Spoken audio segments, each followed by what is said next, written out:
We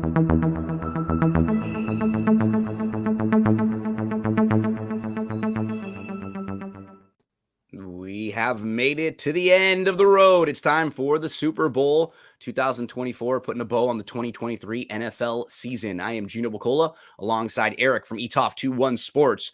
We are going to be looking at the betting lines at DRF Sportsbook. We encourage all of you in the state of Iowa to sign up for a DRF Sportsbook account right now. You can play the big game. You can use our promo code FAST300, and it'll give you a $300 deposit match bonus. Also a $50 free bet credit. Erik, I have a couple props to play. I did lock in a side in this game. And overall, as just a football fan and a sports fan, I'm excited. These are two very good teams. I'm expecting it to be a good game. Not surprising to see these two teams here. These have been, over the last 5 years, probably the two best teams in the NFL. Consistently being here. Now San Francisco has their chance to try to get a big win. We've seen the Chiefs get a couple big wins over the last few years. Yeah, to me, this season was all about there was a lot of weird stuff that I don't want to say weird, but unexpected stuff that happened. And I kind of feel like from the beginning of the season to now, these were the two most consistent teams. They didn't have the highs and the lows that the other teams did. You can make an argument that the Ravens were better than the Chiefs, but they weren't as consistent as the Chiefs because obviously they had some hiccups, namely the Browns game that they dropped. But yeah, it's top to bottom. These have been the two most consistent teams, and excited for the game. Hopefully we get a good game. Yeah, we have the Chiefs who struggle a little throughout the year. And it's funny because that's how high our expectations are for them, right? Struggling for them is still winning another division, and just not for them. It was just not having that number one offense that we were so used to seeing year in, year out. They had to go about it a little different way this year with a strong defense, but they're the more proven team. Coach, quarterback, they've been there, they've won. Whereas you have Shanahan and Purdy, the combo on the other side. Shanahan's had some struggles in these Super Bowl games so far. He's been in two, one as a head coach, one as a coordinator. Twice he's blown a double-digit lead, and we've seen Purdy struggle himself the last few weeks in these big games and big moments where he's had a lot of turnover-worthy plays, a lot of should-have-been interceptions that were dropped. And if he makes those same plays this week, it'll be very difficult for them to win. But just like a big picture, both of these teams are top 10 in average time of possession, Erik. They're very good at ball control. And in talking with you about this game throughout the week, it seems like that's how we both kind of sense this game is going to be. These two teams, smart coaches, talented teams, trying to play ball control. Not necessarily just trying to go up and down the field, trying to have long, sustained drives, keep the ball away from your opponent, control the game. And that's something that Mahomes has leaned into a lot more over the last few years. He doesn't always try to hit the home run anymore. He's fine taking the 8-10 yards when you give it to him. And I think they'll both try to run and both try to just pick up first downs along the way. Yeah, what if you had to pick, who do you think is going to have more rushing yards between the two? Of the quarterbacks? Of the quarterbacks, Purdy and Mahomes. That's a good question. I would say by necessity, Purdy. Based on how I'm looking at the game, I think Purdy is going to be in pressure a little bit and trying to get out of the pocket. And that actually worked very well for Purdy last week. So I could see him leaning on that again because it worked well. And that was, that might have been the difference in the game with the Lions last week. Those huge scrambles when it was third down and a chance for the Lions to get off the field, and he picks up a first down and it's just backbreaking. I think he will have to, but I think both of these quarterbacks will probably be using their legs a little bit. What would your answer be to that question? I would take Purdy. I think, I think we saw unexpected athleticism against Detroit. And I think that with the 49ers offensive line isn't as good as the Chiefs offensive line. I think the Chiefs are going to line up Jones and the Greek kid whose name I'm not even going to attempt to pronounce. Karlaftis? Yes. Opposite of, oh my God, spacing on his name. Clark. Trent Williams. Or William, yeah. So he's going to be forced to step in the pocket and run a little bit. I think Mahomes is going to have a little bit more time just because I think, like I said, I think the offensive line is better on the Chiefs side of the ball. So, Reed, just the fourth coach in NFL history to make at least 5 Super Bowls. He's led the Chiefs to double-digit wins 10 of the last 11 years, as well as 8 straight AFC championships. Currently sits fourth all-time in head coaching wins, second in playoff head coaching wins, fourth Super Bowl in the last 5 years for the Chiefs, just the third time in history to have that happen. They're trying to become the first back-to-back champion since 2003, 2004. The Patriots had 8 straight AFC championship games so far. Insane to think about. This is a little LeBron-esque run they've been on. It is. And I think it's another one of those things where 20 years down the line, like we're doing now with the Patriots, afterwards, it becomes more impressive. But when it's happening right in front of you, you don't realize how impressive. You don't take stuff. Yeah. You take it for granted. Exactly. You don't appreciate it until after the fact, and you look back and go, wow, LeBron made the finals 8 years in a row or whatever. What was that? And it is just absurd. It is absurd when you think about the longevity, not getting hurt. It is absolutely crazy that this Chiefs team has been able to do this. So really going to be interesting next season when that big cap hits for Mahomes. So he's now played 17 playoff games, which is a great number because that's the sample size of one season now. So he has a full season of playoff games as a starter, and Mahomes is 14-3. 39 touchdowns, 7 interceptions, a 106 passer rating, and a turnover-worthy play rate. He turns the ball over an entire percentage point less in the playoffs than he does in the regular season. He's just better by every metric. His last 6 playoff games, they're 6-0. He has 11 touchdowns and no interceptions. Wow. Just unbelievable. Now, he has struggled a little bit in the Super Bowl. In his 3 Super Bowl games, he's had 4 interceptions, and he's only had 3 in the other 14 games combined that he's played. Yeah. So whether it is getting a little bit tight, the extra week off, just the whole, pomp and circumstance that is the Super Bowl, he hasn't been quite as sharp, but man, he's got some playmakers that have been really good throughout the playoffs between Kelce, between Rice, between Pacheco. And I know you those are going to be some of the props that you're playing too, right? Was Pacheco one of the guys that you're leaning on? I like Pacheco. I like Rice. I like Samuel. I think when you're building your DFS stuff, like those are the 3 guys you really need to central in. A lot of people in the captain spot are going to be going to who? Kelce, CMC, and Mahomes. If you're legitimately serious about trying to take it down, you got to pivot in a different direction. I think that's the best way to pivot. Yep, completely agree. And Kelce, 28 targets in the playoffs so far. Rice has 23. Nobody else has more than 9. They're leaning on those 2 guys repeatedly. We've seen MVS have a couple nice plays, make some big plays there. I think MVS is going to have a game. I think they at least that's someone who's interesting for me, just because I think they're going to have to take some shots down the field to kind of loosen up the middle of the field, loosen up the run. His receiving prop is only 19.5 yards last time That's one play. That's one play. So, I mean, and I feel really trust them. I think that's someone that could play a pivotal role in this game. I think the last 2 weeks, you were just about to hit on it. The last 2 weeks, he's played well, and I think they trust him a little bit more now. Yeah. Because he was a guy who's had some drops, and he's had some issues with ball control and ball safety, but he's made some huge plays over the last few weeks. Contested catches, difficult plays. I agree with you. I think he's kind of a little under the radar and someone to include. So what you said it was only 19.5, the prop that you got for 19.5. I didn't bet it, but it's like one that's staring at me because I have a ton of bets going. Yeah. So you don't want to necessarily feel like you go all in on everything, but I would completely agree with you. I would lean playing the over versus the under on that one. Couple other notes for the Chiefs this year, their defense, they have been fantastic. Number 2 in yards allowed the 3rd fewest yards per attempt, 2nd most sacks, and they've allowed the Ravens and Dolphins to score a combined 17 points. That's those 2 offenses that were so good. Last week, they forced 3 turnovers on defense. And the key for both of these teams, can they stop the run? Can they stop the run? The Chiefs gave up more than 180 yards rushing against the Bills in the divisional round. If the 49ers want to stay consistent and lean on the run, the Chiefs might not be able to stop them. And the same on the other side.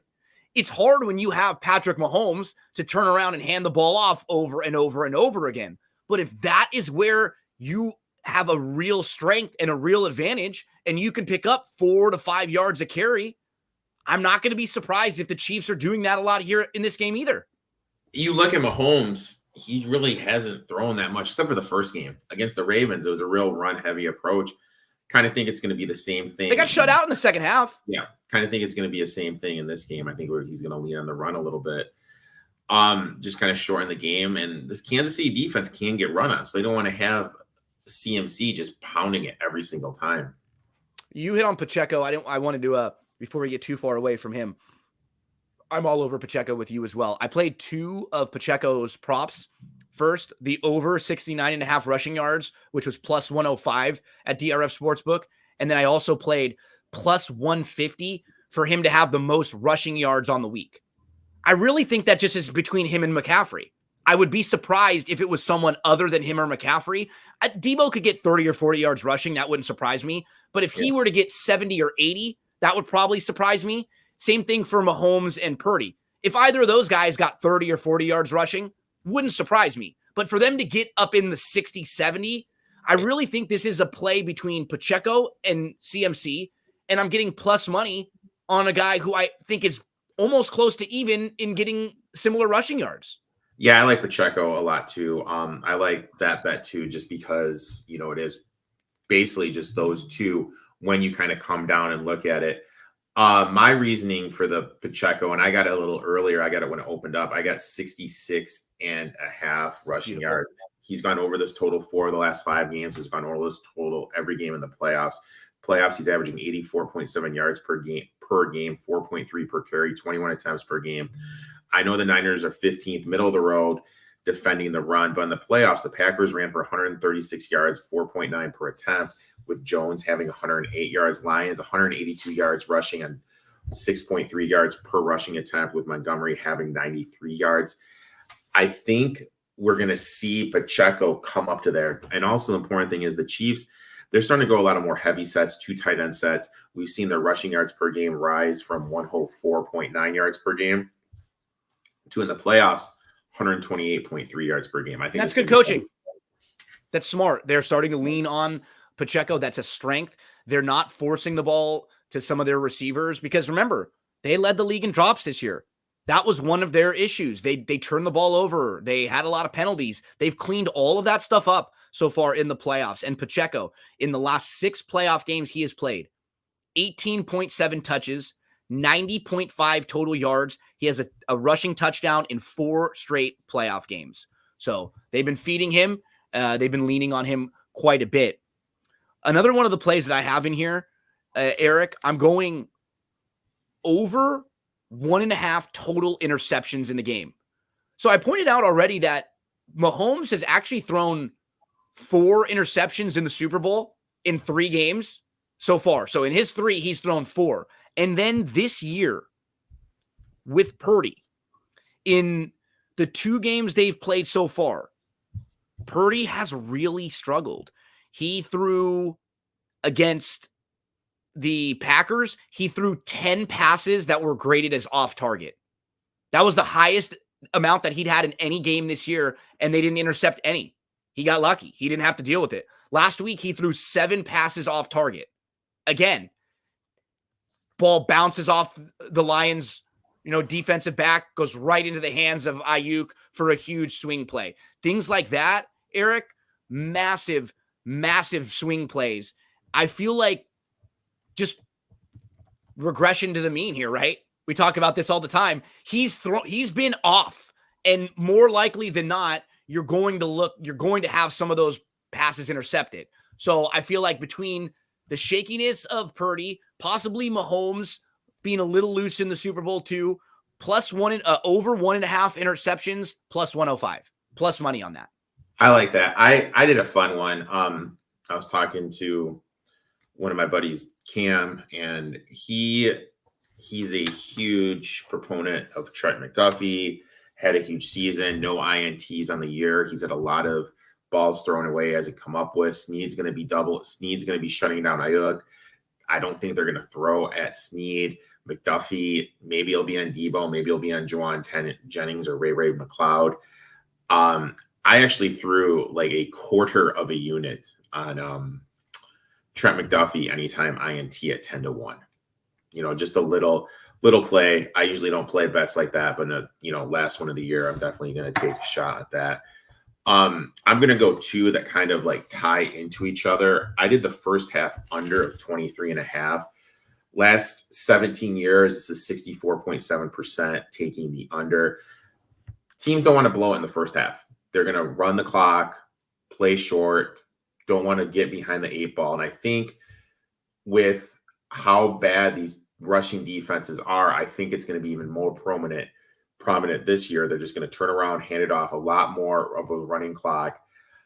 And with that being said, I'm going to flip it, and instead of taking the second half over, I'm going to put more points scored second half than first half. I mentioned how first half unders are 64.7%. If the first half goes under, this bet has hit 80% of the time in those 17 years. For the whole sample size of the 17 years, this bet has hit 65% of the time. Why is that? Teams tend to open it up in the second half.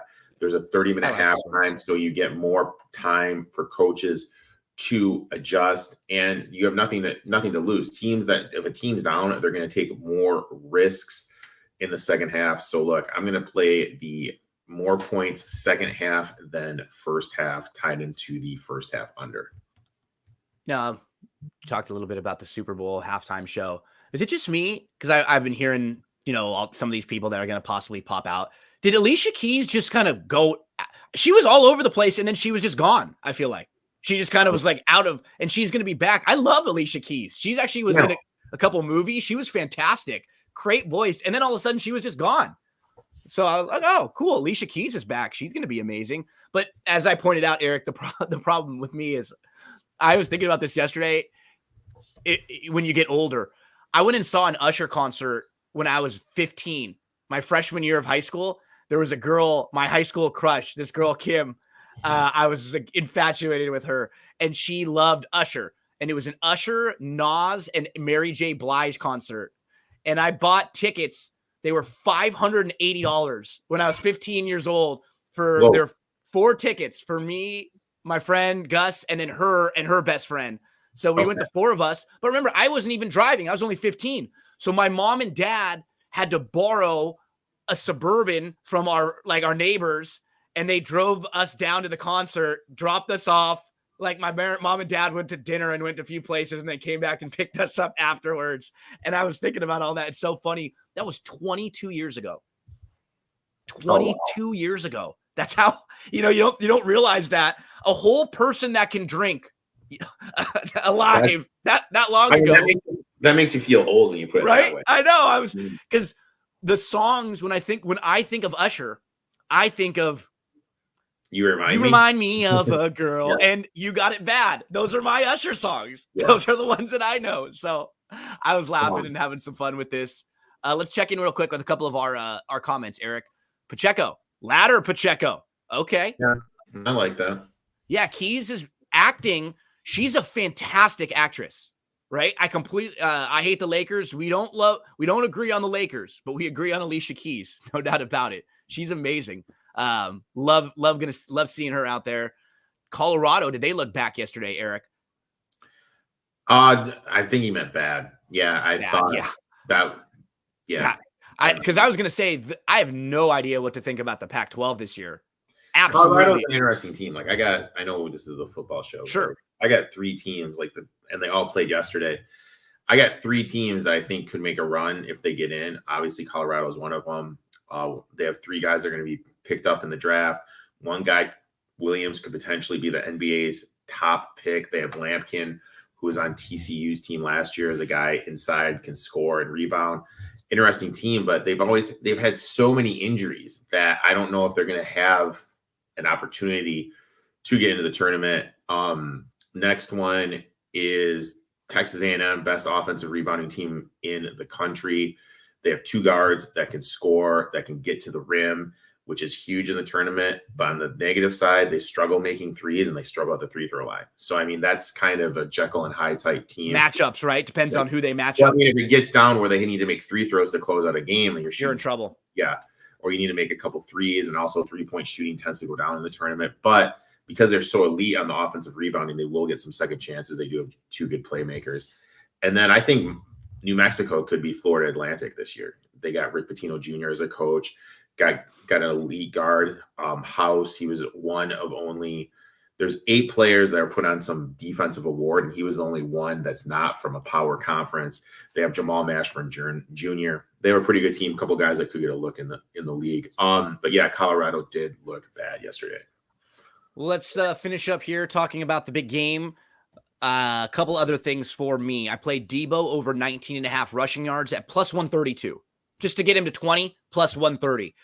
For a guy like Debo, that could be one play. We talked about it. One breaking a big run, maybe 3 or 4 carries. I feel like you're going to get a few more of him out of the backfield. You're not worried about injuries and stuff like that as much in this game, right? You're going to try to get all of your best players the ball as much as possible. So I think you'll get Debo the ball a little bit more often.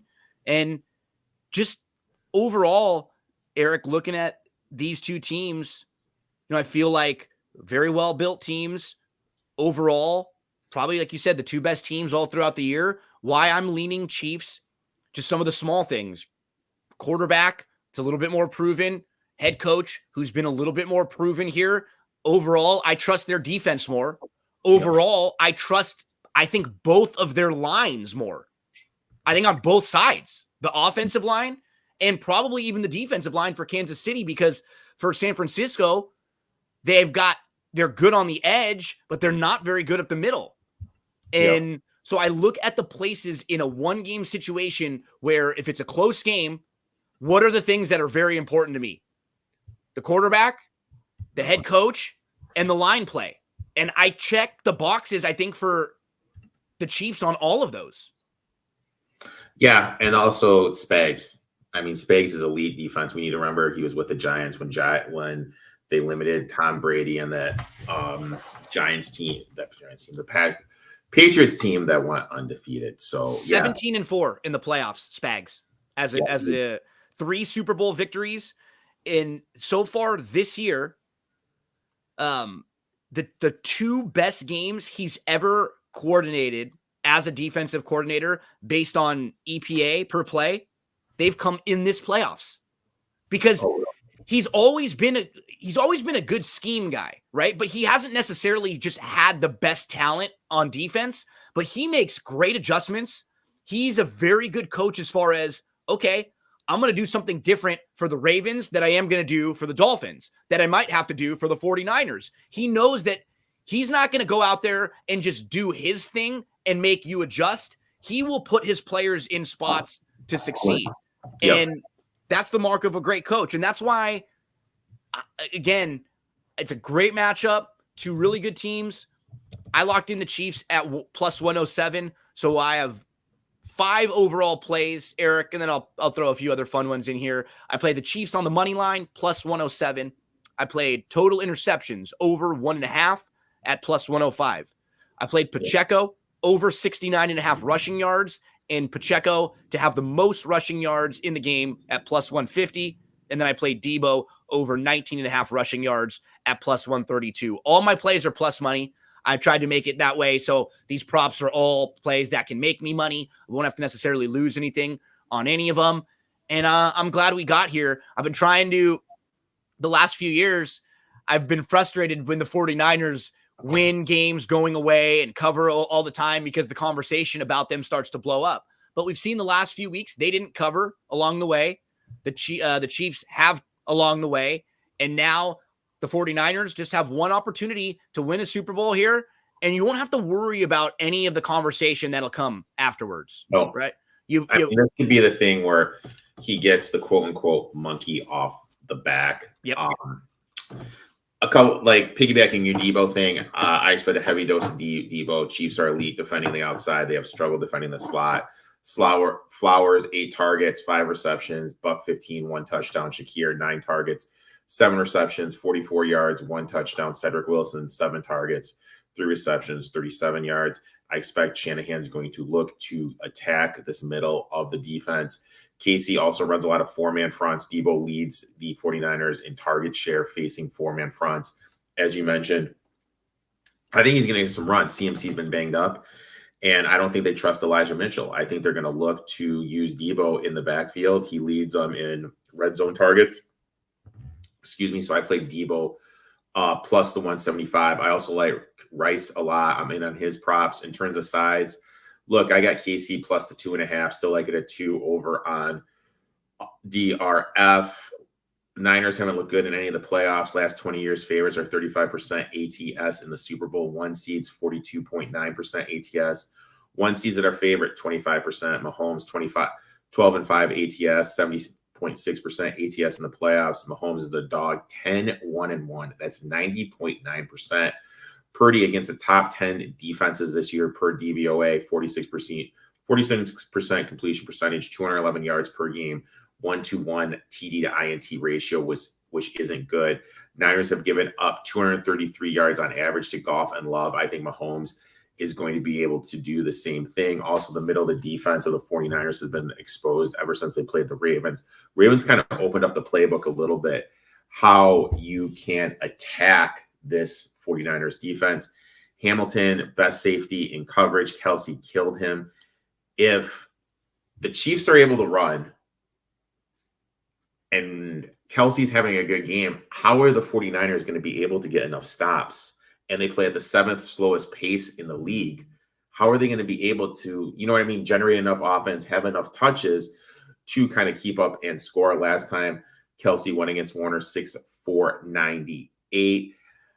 I just think this is a great matchup. I like the Chiefs here. I got it at 2.5 a little earlier in the game, though. Yep. And in a game that's supposed to be close, you have one kicker who's missed at least one field goal or extra point in each of his last 3 games. He's a rookie kicker. You have, on the flip side, you have Butker, who has been one of the most consistent kickers in the league recently. I mean, he did not miss. This year, he was 33 out of 35 in field goal conversions, 100% on extra points.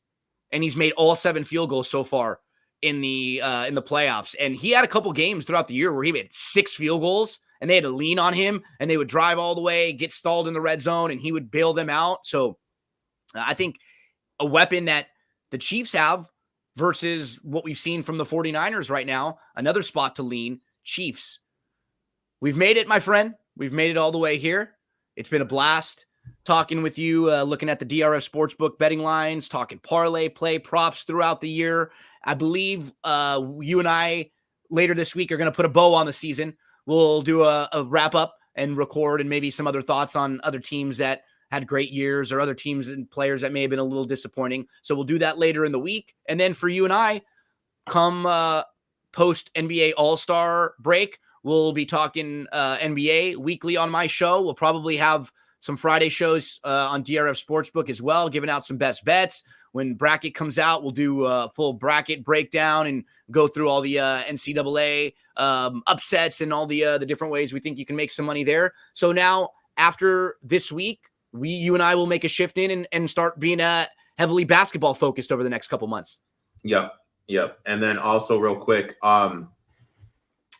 first touchdown on MVP, who are you going with? Oh, good call. Okay, first touchdown scorer. I'm going with Pacheco. First touchdown.